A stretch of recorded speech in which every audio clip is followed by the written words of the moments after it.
Hey Shepherd, welcome to Digital Worship. I'm Pastor John Carolus. It's great to have you with us as we step into our first series of 4 sermon series called Jonah, a church for the world around us. Over the course of the next 4 months, we'll be taking 4 weeks at a time, walking through specific topics. And this first month, the month of September, we're taking 4 weeks to look at the prophet Jonah.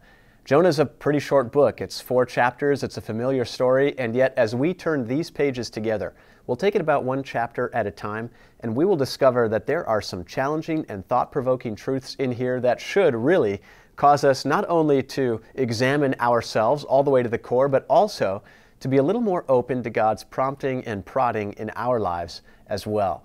We're going to be challenged in the sense of our prejudices. We're going to be challenged in the sense of our attitude towards non-Christians, our attitude towards ourselves, and our attitude toward God, towards God's action in the world. But today we're just going to be looking at chapter 1, a familiar part of the story, and we're going to consider what it means that Jonah turns to a vessel of rebellion in getting onto a ship headed in the opposite direction of God's direction. And so as we consider that story, and we consider what it reveals about the human heart as well, we're going to be on the first step of our journey through Jonah together. So if you would, I'm going to read the first verses of this book to you, and then we're going to talk through some of the implications and details that also reveal some encouraging truths about our walk with God. From Jonah chapter 1. The Lord gave this message to Jonah, son of Amittai. Get up and go to the great city of Nineveh. Announce my judgment against it, because I have seen how wicked its people are. But Jonah got up and went in the opposite direction to get away from the Lord. He went down to the port of Joppa, where he found a ship leaving for Tarshish. He bought a ticket and went on board, hoping to escape from the Lord by sailing to Tarshish. But the Lord hurled a powerful wind over the sea, causing a violent storm that threatened to break the ship apart. Fearing for their lives, the desperate sailors shouted to their gods for help and threw the cargo overboard to lighten the ship. But all this time, Jonah was sound asleep down in the hold. So the captain went down after him. "How can you sleep at a time like this?" he shouted. "Get up and pray to your God. Maybe he will pay attention to us and spare our lives." Then the crew cast lots to see which of them had offended the gods and caused the terrible storm. When they did this, the lots identified Jonah as the culprit. "Why has this awful storm come down on us?" they demanded. "Who are you? What is your line of work? What country are you from? What is your nationality?" Jonah answered, "I am a Hebrew, and I worship the Lord, the God of heaven, who made the sea and the land." The sailors were terrified when they heard this, for he had already told them he was running away from the Lord. "Oh, why did you do it?" they groaned, and since the storm was getting worse all the time, they asked him, "What should we do to you to stop this storm?" "Throw me into the sea," Jonah said, "and it will become calm again. I know that this terrible storm is all my fault." Instead, the sailors rowed even harder to get the ship to the land, but the stormy sea was too violent for them, and they couldn't make it. Then they cried out to the Lord, Jonah's God. "O Lord," they pleaded, "don't make us die for this man's sin, and don't hold us responsible for his death. O Lord, you have sent this storm upon him for your own good reasons." Then the sailors picked Jonah up, threw him into the raging sea, and the storm stopped at once. The sailors were awestruck by the Lord's great power, and they offered him a sacrifice and vowed to serve him. So this is a familiar story. Jonah is told to go to Nineveh. Instead, he goes the opposite direction, gets on a ship, goes across the sea. A storm wells up because God has sent it on that particular boat, that particular shipping route, to threaten, really, Jonah's life, to hopefully shake him up a little bit and recognize that he's doing the wrong thing. Now, a couple of details about this story that sometimes slip our noticing them when we become so familiar with things is that these sailors on the ship are pagan. They worship other gods. Who's to say which gods they worship? But it seems like they all worship different ones. And yet, when they ask Jonah who his God is, they wake him up, they say, "Why don't you cry out to your God? Why don't you at least see if one of us can try and get this storm to relent a little bit, that we might survive, that the ship won't totally break apart?" And you don't pick it up when I read it out loud, but in the text, the word Lord, when Jonah describes who he worships, The word Lord is in all capitals. That means that the publisher has substituted, following along with the translation tradition of the original Hebrew, where they would write in the word Lord, Adonai, as opposed to saying the word Yahweh out loud out of reverence for the Lord's name. But Jonah identifies the Lord by his name that he revealed to Moses, Yahweh. And so he gives the personal name of God to these sailors and says, that's who I worship. By the way, he's the God of Israel. By the way, he's the one who made the land and he made the sea. Jonah describes in full detail what it means to believe in this God, this Yahweh, this one who was revealed to us as his son, Jesus, walking on the earth itself. Now, of course, about 1,000 years prior to Jesus is when Jonah is taking place. He says, I worship Yahweh, he made everything, and that's my guy, and I'm a prophet. And the sailors are utterly shocked. They are astounded that a prophet of God who claims to be the God who made the land and the sea, a prophet, someone sent to deliver his word, is trying to escape that God. At some point, he had told the sailors he was trying to escape Yahweh. They didn't know exactly what that meant. And now that he's described who his God is, they are absolutely terrified because they know that, one, you can't escape God, and two, if he's the God who made the land and the sea, they are utterly at his mercy. What we don't always catch here is that Jonah is acting in complete disobedience toward God, despite knowing him personally, despite receiving oral instructions, verbal instructions from God, who has every proof of God's existence, of God's presence, of God's action in his life. He knows the people that God has set apart to bring about a Messiah into the world. He is a part of that clan. He comes from a line of prophets. He comes from this well-established Hebrew family. He knows who God is, and yet he is acting in complete disobedience toward God. It's ironic, it's surprising, it should be scandalizing to us, really. And then these pagan sailors who worship false gods, upon hearing God's name, upon hearing who he is and what he has done, the creator of all things, the Lord of land and the sea, they start crying out to him, as opposed to these other gods that they had been worshiping before that. So these pagan sailors do the reverent, obedient thing. This prophet of God is doing the disobedient, irreverent thing. And as a reader of this story, or a hearer of this story, that should totally perk up our ears a little bit. What could the next 3 chapters of this story hold that are more shocking than what we've already experienced in these first 16 verses? Jonah is supposed to be the Lord's anointed prophet to send his message into the world. And sure, he does reveal who God is to these pagan sailors. But then, in obedience toward him, they actually worship God, and Jonah is still hoping to get away from his responsibility to tell Nineveh what God's message is for them. So he says, throw me overboard. He's probably thinking, you know what? Being claimed by the waves would solve my problems, and I wouldn't even have to go to Nineveh at the end of the day. Now, if you're familiar with the story of Jonah, you know God has his methods. But even in a place where Jonah was trying to get away from God's plan, to get away from God's instruction, away from God's direction, he was in a place surrounded by outsiders, surrounded by Gentiles, by non-Jews, by pagans, by non-God-fearing people. They ask him who his God is, he tells them, and they have a conversion experience. What's interesting to me is that even in the wrong place at the wrong time, God used Jonah, his prophet, to communicate his word. And it causes me to ask this question. When have I acted against the will of God? Have you ever gotten instructions, whether it be from God or from a parent or from a supervisor, to do a task that you didn't want to do? Have you ever been told to do something that, for whatever reason, you just didn't want to do it? You didn't want to get it done. You didn't want to have to go through the trouble or talk to that particular person or sit down at your desk and just hammer through whatever it is that you needed to get done. And so you go in the opposite direction. You do something else.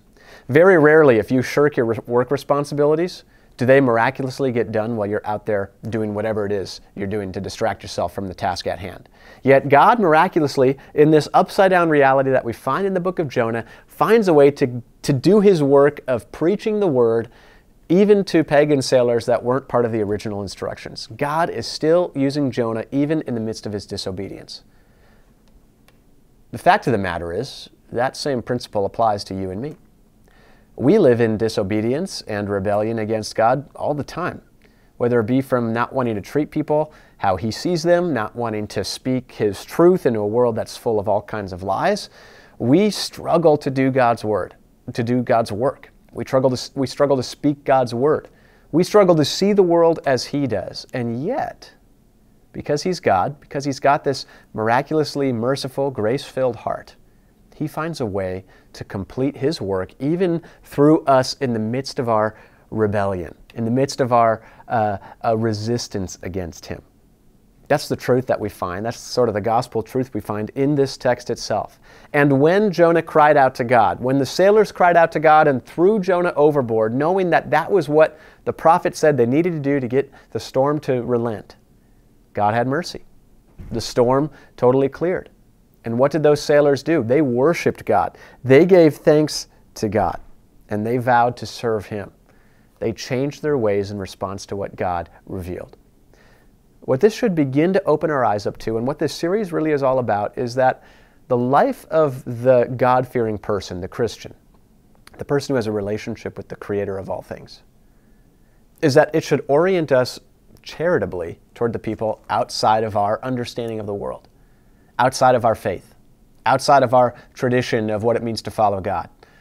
We should look charitably toward them because we don't know how God is using everything that we do to reveal himself to others. But we know that he is. If he can do it with Jonah in a situation where every fiber of Jonah's being is organized against doing God's will, yet here, miraculously, a shipload of pagan sailors are converted into a place of faith and service to God, how much more so do you and I, in our daily walk, also reveal God to people? That should be our encouragement. And maybe you feel a little bit of pressure, but don't become too anxious. Because what we know is that through God's mercy, despite our failures, despite our rebellion, despite our sin, God is still at work through us in the world, because Jesus' blood has covered all of our imperfections, all of our corruption, all of our rebellion. And he has said, even in this weird state you're in where you will struggle against God's word and will, and yet still remain faithful in the trust you have in his promises, he will be at work through you in the world. I can't tell you where Jonah's heart was beyond what the text reveals itself here in Jonah. He wanted to get away from the Lord. He tried to escape him, and yet he knew as the storm rose, he was directly in the center of God's attention and in the middle of his control. Therefore, no matter where we go, what we do, or what our attitude is toward the work God has placed in front of us, we know he can be at work through us to reveal himself to others. We are called to be a church for the world around us. God does not say, get to a church, meet everybody inside, and then be content with maintaining those relationships and don't ever think about anyone outside the walls again. No, that's absurd. Instead, God says, go out, go into the world. Reveal me to others through the things that you say, the things that you do, even the thoughts that you have, the prayers that you pray.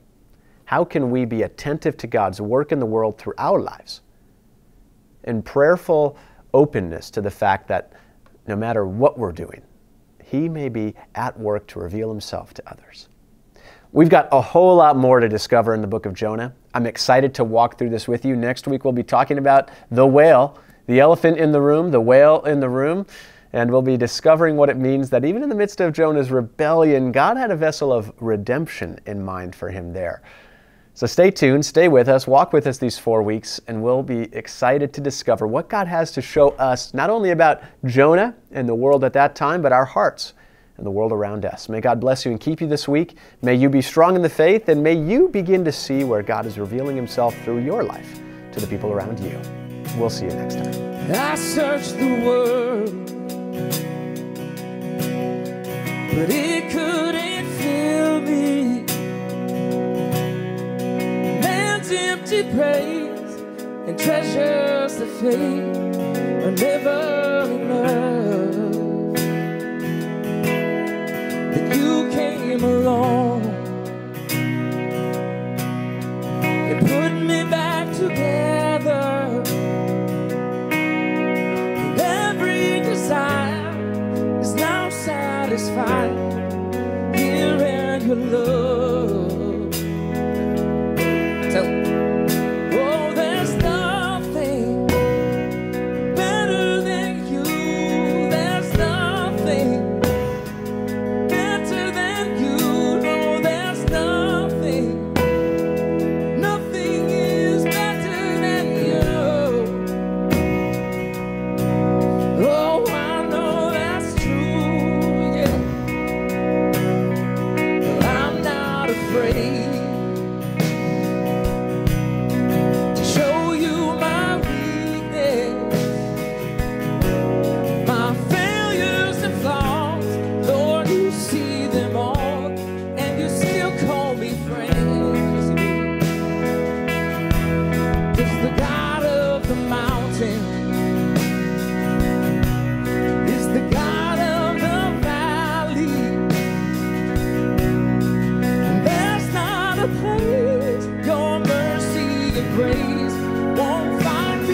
We the church will see you next Sunday.